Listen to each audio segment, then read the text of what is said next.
what it do? What's up? Your girl G here. Welcome back to my channel. Appreciate you for tuning in. We're going to get into this episode of Love and Marriage Huntsville, you guys. I apologize for being late, but we're going to get right into it, you guys. This episode, it wasn't just like jam-packed full of stuff, but we definitely got some, nice little tidbits to break into. And Tiffany, let me tell you, Tiffany girl, you think you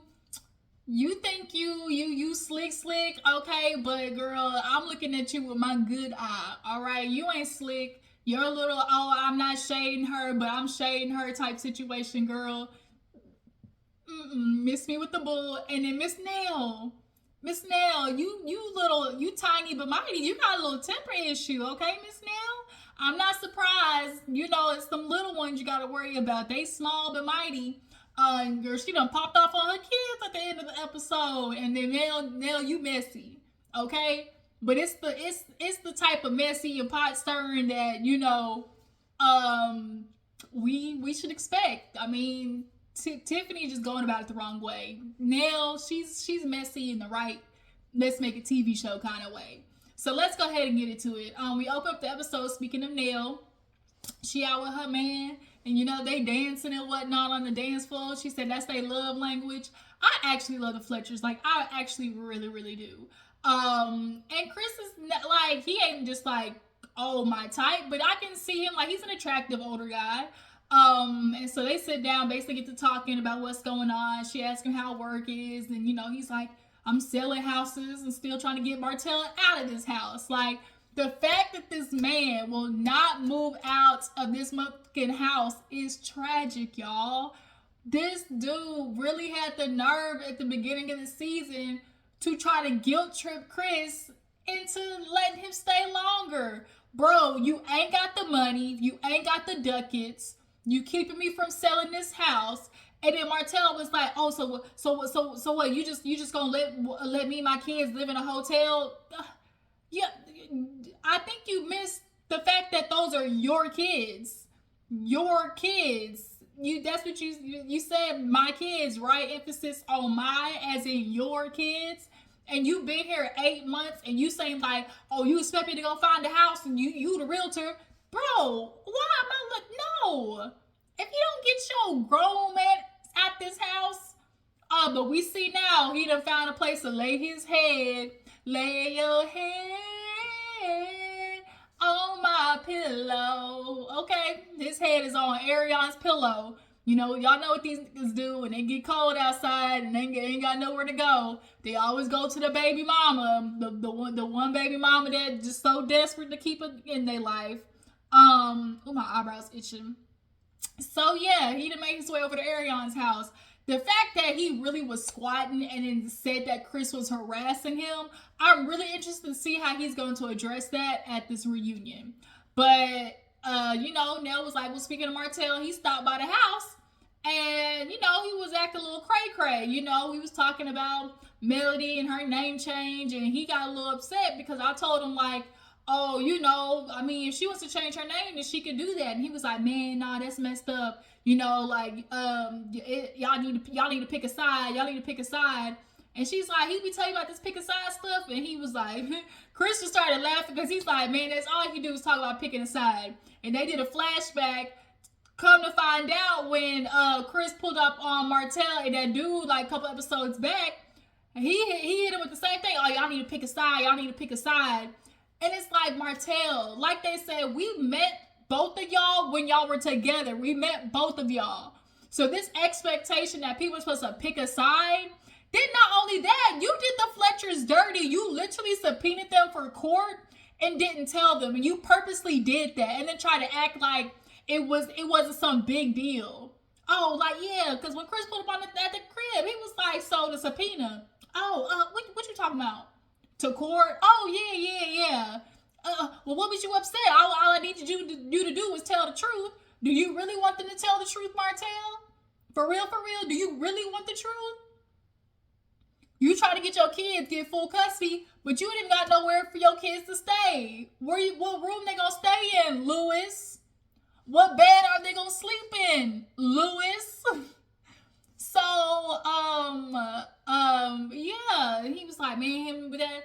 And then Martell's always looking for this whole pick a side situation anyways, because he's like, oh, everybody's on male side, you know, and you know, everybody, they be on male side and they be coming after me, like I'm just dead wrong. Bro, you are. I think you keep forgetting you had a baby on this woman. Like, there's a literal baby here from your F-ups.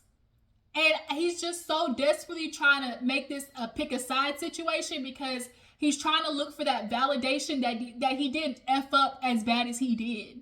And he's just not able to accept that he effed up. Especially when you're one of those people and you're in a narcissistic relationship and he's the type of man that he is. When you've been getting away with bad behavior for so long, and not only that, you finally, the victim in the situation finally breaks free, their world is shattered because they have nothing to pull from anymore. And so it's like, not only does he not have an energy suck, you know, energy to be a vampire of, you know, he now has the outside world actually seeing him for who he really is instead of this picture that Melody was helping him paint, as most of these men do. It's up to the women to keep up the facade of the picture. And now that Melody ain't doing that anymore, he's looking for other people to reassure that he gonna be okay and that he didn't mess up as bad as he did. That's why he's trying to make it a side situation. And it's like, no, I'm not picking your side because, bro, look what you did. You did what you did. You did what you did, my nigga. Okay, so no, we're not validating any of your actions and try to make it seem like Melody's just as bad as you. Narcissists never would accept the fact that they are as bad as they really and truly are. But nonetheless, Nell was like, yeah, when I basically was like, that's something you have to accept. Like, she can go back to her first name. She was like, yeah, but he ain't like that. Like, that triggered him. And then he started kind of raising his voice at me. I ain't like that. And so Chris was like, well, I guess I need to talk to him then because, you know, we need to see what's up, you know? So Tiffany and Stormi get together. Stormi basically wants to pull Tiffany to the side because of the previous conversation that she had with KeKe. It is very obvious that Tiffany is taking her little slugs. You know, she's on the Carlo show, you know, talking about, oh, this person is irrelevant but relevant. You know, why are we talking about her? Is this somebody that we really want in the group? You know, we're all better than this. And, you know, we're going to be better than this. And we can't have nobody like that around us. She's trying to get real. You know, you can't sit with those vibes. And, she, I think, so desperately is also looking for that validation of being a part of the cast, the group, that she's looking for KeKe to be the perfect scapegoat of why we're over here and she's over there, you know, because when Tiffany first came in, bitch, you want to sit here and talk about, oh, you know, KeKe is terrible and you looking at who her character is. Girl, your character, we need to question yours. Because I look more as somebody who talks about somebody's child sideways than I do the actions of KeKe, because those are on two different levels. Your first scene on Love and Marriage, I think you forget you were talking about somebody's child. You brought up somebody's kid. So no, Tiffany, you honestly do not have a leg to stand on. But yeah, Stormi was like, what's popping? Like, why you keep taking these jabs, girl? And she's like, what do you mean? She was like, come on now. Like, you know, I'm hearing you on the Carlo show and, you know, oh, because they brought up, Tiffany basically talked about, obviously, how KeKe reacted at the barbecue. And Stormi was just like, yeah, you know, the Scots were ignoring her and that triggered her. So, you know, that obviously made it, you know, turn into a big reaction. But at the end of the day, you know, I didn't like the fact that you were like trying to make it seem like, you know, you were better than her. And Tiffany's like, well, I mean, I'm not saying it like that, but are you really surprised that I'm saying something like this? Has she ever said anything nice about me? And which KeKe and Tiffany do be trade licks, like they do. But Stormi was like, but here recently, KeKe hasn't really been, you know, speaking up or maybe been on social media talking about Tiffany. That hasn't happened in the process of, you know, filming the show, essentially. Now, I do know that KeKe did an interview with Color Me Pink. Shout out to Color Me Pink. I will check out the first part of that. And I'm sure she discussed Tiffany, but this is now after the show. But at that moment, like, KeKe wasn't going in on Tiffany the way that Tiffany was currently going in on KeKe. And so they walk upstairs, and Stormi's just kind of like, you were just giving real, like, you feel like you better than her. And she was like, nah, I don't think I'm better than her. She was like, girl, I ain't gonna say verbatim, but that's what the gist of that conversation was. She hit Tiffany with the, bitch, I ain't going back and forth with you. Like, stop it. And so she was like, well, I don't know why. In her confessional, Tiffany was just kind of like, well, I don't know why, people are surprised, like, that I'm saying anything, which is not like, ain't nobody, we should be surprised that you talking shit. But at the end of the day, like Stormi's saying, like, you need to stop while you ahead, because it's starting right now. It's like, oh, we trade licks and stuff like that, but eventually it's gonna get to the point with the type of people that y'all are, especially the type of person that KeKe is. It might go from trading little shade back and forth to, bitch, you gonna get popped. Okay? Because, girl, she just threw a drink at her cousin. So she did that to her own family. Bitch, you think she gonna spare you any? Because Tiffany, low-key, you really been deserving a good real quick, because you've been saying something these past couple of seasons, girl, that really made somebody just want to, like, jump at you, So, Tiffany was like, well, did you speak to KeKe? She was like, yeah, I spoke to KeKe. And she was like, yeah, I talked to her after the thing. And then, I just kind of feel like y'all need to sit down and talk with each other. So she's like, oh, do you genuinely want me to sit down and talk to her, or are you just taking KeKe's side? Or is this just Stormi stirring the pot? And Stormi was like, bitch, don't do that. Don't play me. Like, don't be trying to say I'm stirring the pot. And, like, Tiffany, of all people, you want to talk about stirring the pot? Cut it out. Cut it out, son. Cut it out. So Stormi hit her with the, don't play me, like, don't do that. So she's like, no, let's sit down, because you not finna do that to me. Like, I'm serious. So they finally sit down, and she was like, look, because at the end of the day, what did you say about KeKe? She's like, what do you mean? She's like, you said something about, KeKe and her kids and moving school districts, and her trying to move because of her kid. And I watched enough reality TV. And also, I've noticed a pattern with people in general, because I'm a good read of people.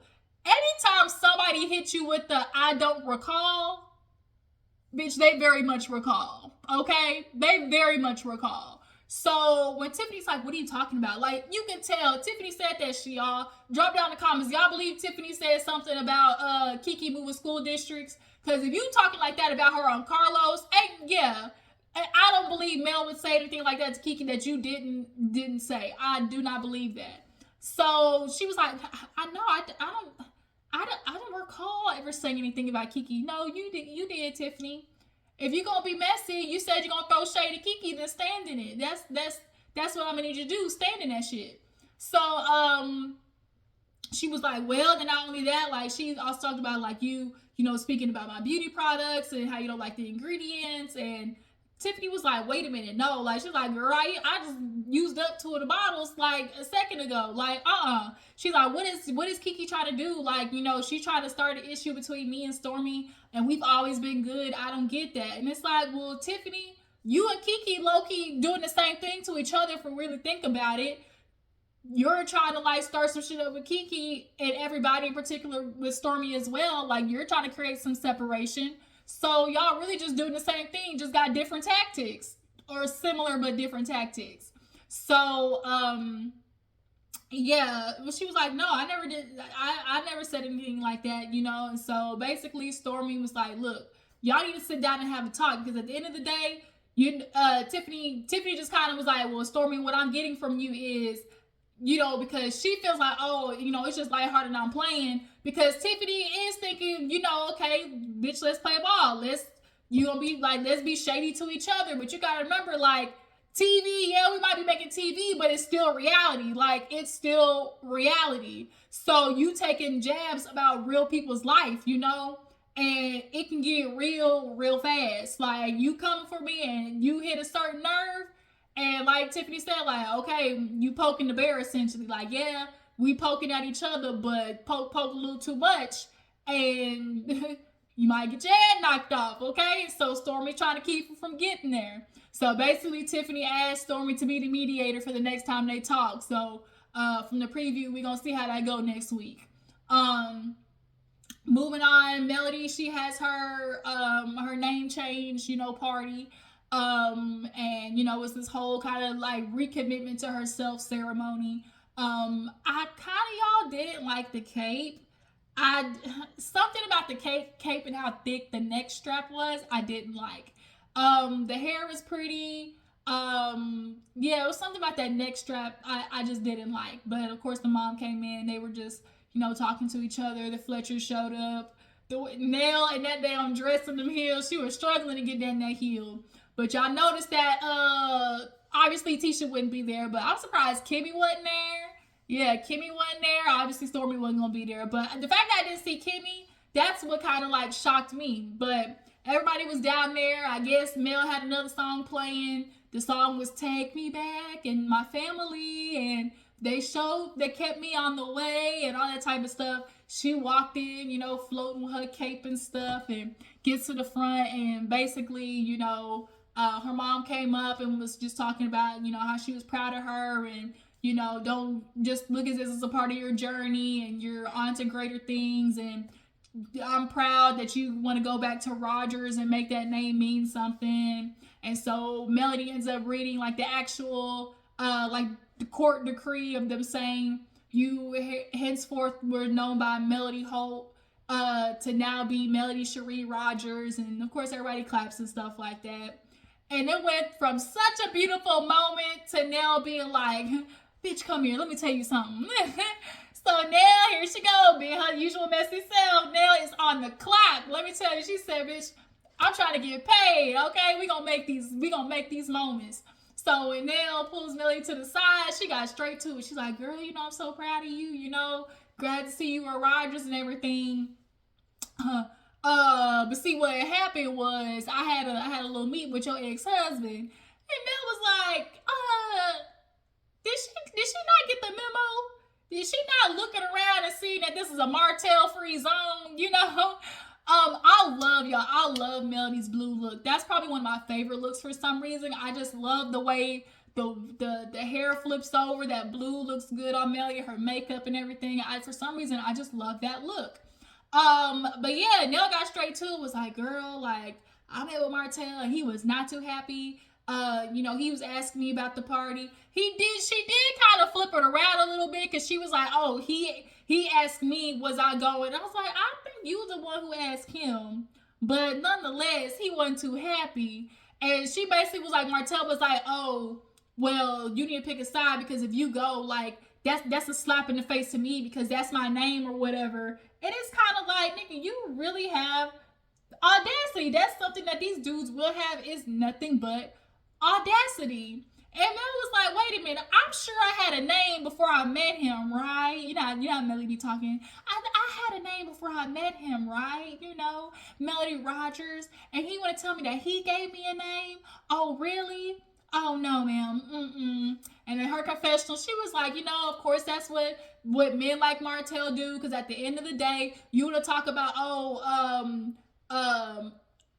Holt, you know, Holt became something. And she was like, but I was Melody before and after I met your ass, and Melody is the reason Holt became a thing. It really is. And it pisses Martell off, because at the end of the day, Martell, if you made Melody, why aren't you making anything of yourself right now? Why are you begging and pleading and squatting in somebody's house right now? You said you helped Melody become this big old thing, right? It's because of your last name that she became something. So the math is not math, Martell. That means it should be easy to copy and paste. That means you should be up here too. But you're not.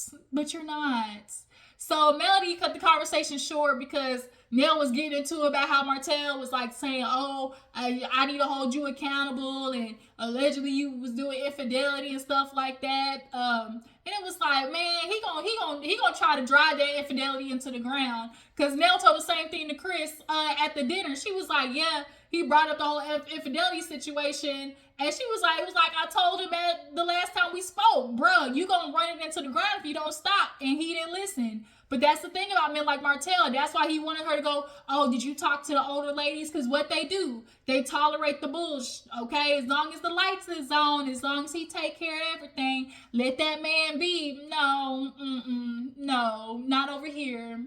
Not on duty, not on duty. That's what pisses him off because he really thought Mel was going to tolerate it. He really did. He really, really did. And if she did, Martell, that's the thing too. We all know because you keep bringing up that one dude. She moved out of the house. Y'all were not together. Y'all weren't even in that same house together. One. And two, by the time Melody finally, if she did retaliate, my nigga, you was 5 years in. You was 4 to 5, 2 possible babies in. A baby and a possible, 2 heaven babies in. Okay? So let's not. If Melody, and you still have no proof, no facts, and y'all been through the divorce process, if she really did something, you would have pulled it out by now. Okay? And if she did cheat on you multiple times, you would have left her because your ego wouldn't allow you to do it. So stop it. But nonetheless, Melody was like, yeah, okay, you want to talk about the past, but we're moving on to the future, Miss Nell. So let's go ahead. So they go sit down. Her friend gives a nice little toast and basically talks about how, don't look at this as a failure. You got what you got in the relationship, which was your kids. And, they'll, go on to, build your legacy. So at the end of the episode, Nell and Chris, they have their little family dinner. Also, her niece comes by. And the niece allegedly, lost the job but only told Chris. And a lot of the kids, Mel's like, yeah, a lot of the kids like tell Chris before they even tell me. And I'm just kind of like, why is that? Well, we see why it is. So she asked KeKe about it, and she was like, well, truth be told, I don't want to tell you because sometimes you can be a little bit dramatic, And so in the confessional, she was like, oh yeah, I think they tell him first because like he's slow to react. Or Chris was like, I listen first, then react. And I know this exact thing because that's how I grew up with my stepdad. I usually told my dad stuff and not my mom. And it used to aggravate her. And it's just kind of like, you are emotional. Like, my mother's a Libra, emotional as all get out. And so Nell was like, well, as a mother, you're going to prejudge first as you should. And he's like, so you say, as opposed to being a dad. So they sit down because she was like, first, and then honestly too, I wanted to have it figured out before I came and told you something. She's like, okay, I guess so, but let's go ahead and sit down since, we need to get this all out on the table. Nell was on one. So then they start talking, she's like bringing up the fact that she lost her job or whatever. And she's like, you making it seem like I can't keep a job. She was like, well, I was helping you and all that type of stuff like that. She's like, you don't talk to me. You always want to go talk to him. She's like, then you too, my son. Boy, the son got Chris' face, okay? She was like, you used to call me every other day. Now you don't call me. Why is that? And he's like, because my dog. She's like, yo, dog. And he was like, yeah, you took him from me. And the sister beside him was like, you mean saved him? Come to find out, the boy that got locked up. And because he got locked up, the dogs was out, okay? And so guess what they had to go do? They had to take care of the dogs. Not only did they go get the dogs and save the dogs, they paid his medical bill. And dogs is expensive, I know. $3,000 for a dog. Not only that, on top of that, paying for his bail, $6,000. So she's like, oh, really? She was like, no, I'm going to give him the dog back when he paid me back. And I agree with every little bit of that. He's like, well, what you mean? That's a trade for a trade. That sent Nell through the roof. Trade for a trade. Trade for a trade. What do you mean trade for a trade? That bill $3,000. She's screeching. And you can see Chris in his face is just kind of like, oh, hell, here we go. This shit going to be on camera. And the sister beside was like, bro, you the one who got locked up. And so he was like, man, that's a $3,000 dog. And I paid for it. If you want your dog so bad, run me my money. Okay, shout out to Smokey. And so she started going off, and then the sister actually was sticking up for the mom, and she was, because the boy was like, man, I ain't even ask you to do that. And that's what I hate people do when you do good for people. And they're like, well, I asked you to do that. And it's like, like the son was definitely being a brat. And so the sister was like, who the one who got arrested? And she said, Lexi, shut the hell up. I said, ooh. And even Chris was like, and then that's what it said, to be continued. I said, oh, hell, Nell. Damn, Nell, they done caught you in the act. So, y'all tell me what you feel about the episode. Do you guys feel like Tiffany is trying to play coy? And do y'all believe that she said something about KeKe's kids and the whole school moving situation? Who y'all think is a better messy person, Tiffany or Miss Nell? And why do you guys feel like Martell keeps trying to make this a side situation when he knows he effed up? Okay. And last but not least, y'all think that we should get more of Nell's the Fletcher story? Okay, because the Fletcher story is a real interesting. All right. I appreciate you for tuning in. Y'all make sure to follow me on Instagram and Twitter, and I'll catch you guys later.